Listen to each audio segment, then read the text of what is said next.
Welcome to Whisperwood Stories.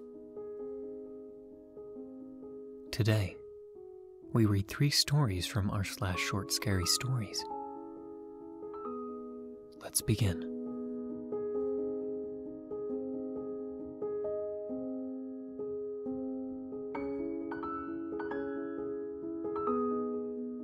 Our first story is from Baybon. I only have eyes for her. I just can't seem to take my eyes off of her. Ever since I met her, she has been the love of my life. I've watched her for so long that I couldn't possibly tell her how I feel now. I want her to notice me. I want her to need me. Maybe that is why I do these things. I followed her out to the cabin she likes to stay at every summer. She comes out here to clear her head and get away from city life while she takes time to unwind. She is so beautiful, but she always has been. I don't want to scare her, but I just want her to find some reason to need me. Some reason to just look at me and beg me for help so I can be the hero. The one she depends on. The one she loves the most. Her one and only. I've come out to this cabin when she isn't here to set up ways to cause her to worry. I can cut off the power from a hidden breaker box near the back of the cabin. I can turn off the water from the emergency shut-off valve under the front step. When I shut off the water and cut the power, I went back to my vantage point to watch and see what she did. After a few minutes of candlelight reading, and her not being able to have a warm bath, she reached for her cell phone. "Hello," I said. "Hey, Dad. Looks like the power went out at the cabin, and for some reason the water isn't working either. I don't suppose you know what it could be?" I smiled, and I looked at her through the window. "How about I head up there? I could be up there in about 1 hour." She sighed. "Thanks, Dad. I'm sorry to bug you with this." "Don't you worry, sweetheart. You know how much I love seeing you. I'll be there soon."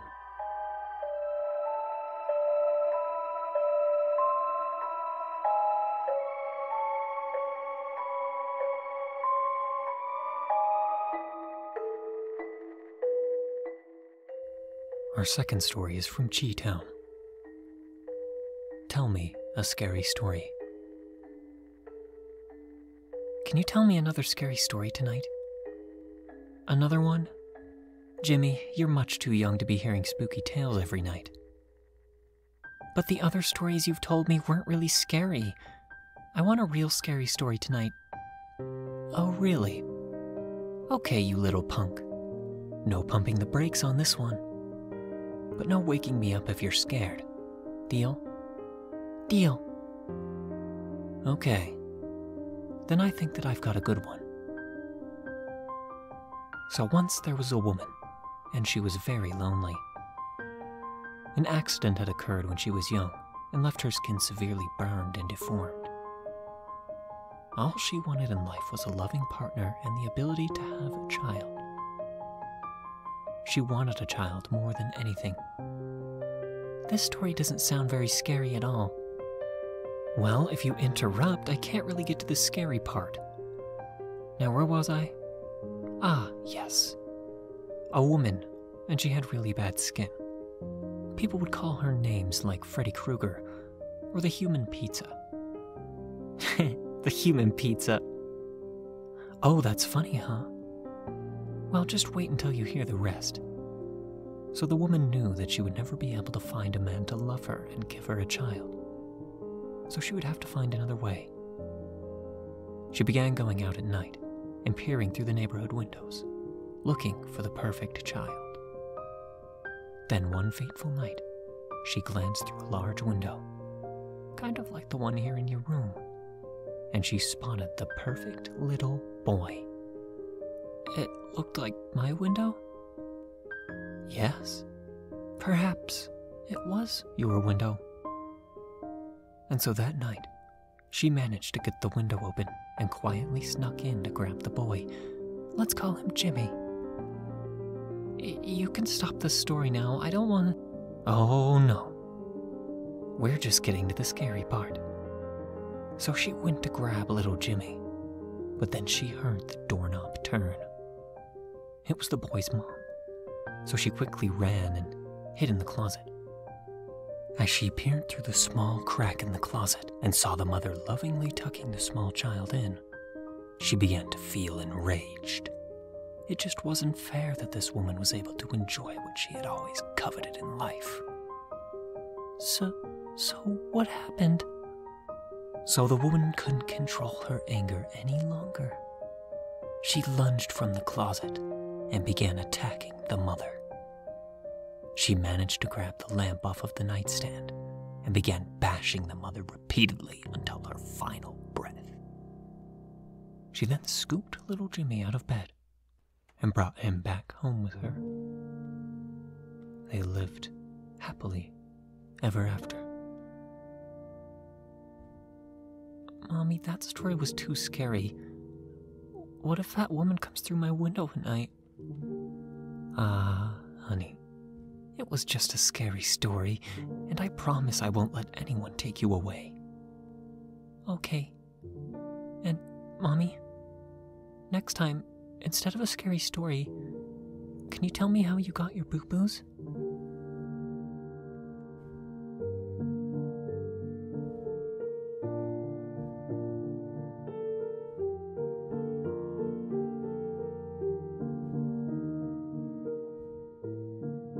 Our last story is from Decorative Gentleman, a guilty man. I didn't kill my wife and girl, Mr. Prescott, I swear. Prescott read my file through a pair of round glasses, perched low on his nose. That's all he said about half the time. He wasn't much of one for gab. Not like what I would have expected of a lawyer in an expensive-looking suit. I think that's why I trusted him. He listened, and when he did talk, he sounded smart. Mr. Baldwin, yours is an unfortunate case. I believe you, I truly do, but the jury didn't. I've been over the trial transcript backward and forward, and I just don't see any reason for the appeals court to reverse and remand your case for a new trial. I flicked the duct tape on one of my sandals with the sole of the other. How could the jury believe me when you didn't let me tell them what happened? He took off his glasses and set them on the metal table between us. I told you when I took your case, pro bono, might I add, that giving testimony was your choice, but in almost all cases, the wrong one. On cross-examination, the prosecution would have torn you, I got life, Mr. Prescott. No parole. How much worse could I have gotten? He straightened his posture as my frustration poured into the space between us. There was something on his face, a slight sparkle in his eyes. They could have given you the needle, Mr. Baldwin. You saw the phonographs. The torture your wife and daughter endured was horrifying, I interjected. I felt the heat rising in my face. I didn't do it. He said he believed me, but why? Why didn't you say anything about my alibi? He rolled his eyes. Who would have believed that your Coors Light was drugged? That a stranger hid you under a bush while he killed your wife and daughter? Who? He flipped a page in my file to a photograph of my wife's body from the trial. Perhaps you should have gotten the needle, Mr. Baldwin. It's a picture of pain, suffering perfectly. What did you call it? Horrifying? I watched Prescott look at the picture, a look of forlorn contemplation. Coors Light. Mr. Prescott, I told you what bar I was at that night, but I never told you what I drank. He stroked a finger across the picture of my wife's mutilated body, and then his lips curled into a smile. It's always so gratifying to hear a medical examiner describe my work in clinical detail, Mr. Baldwin. Truly, it is. I stared at his face, stunned. You bastard! I screamed, my mind racing through memories of the trial. He was quiet, passive, conniving. I'll report you to... His smile widened. My lawyer did it. Come now, Mr. Baldwin. They'd never believe it. In fact, he chuckled as I strained against my handcuffs. The judges have taken to calling it the Prescott defense, the death rattle of the forgotten felon.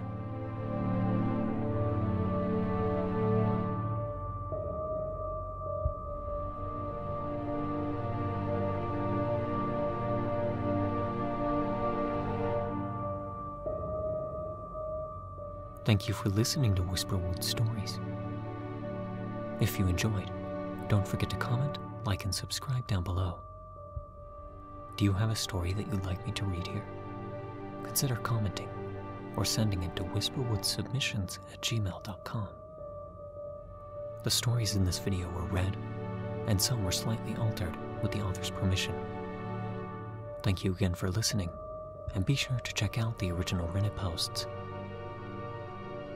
Don't let the shadows get too close.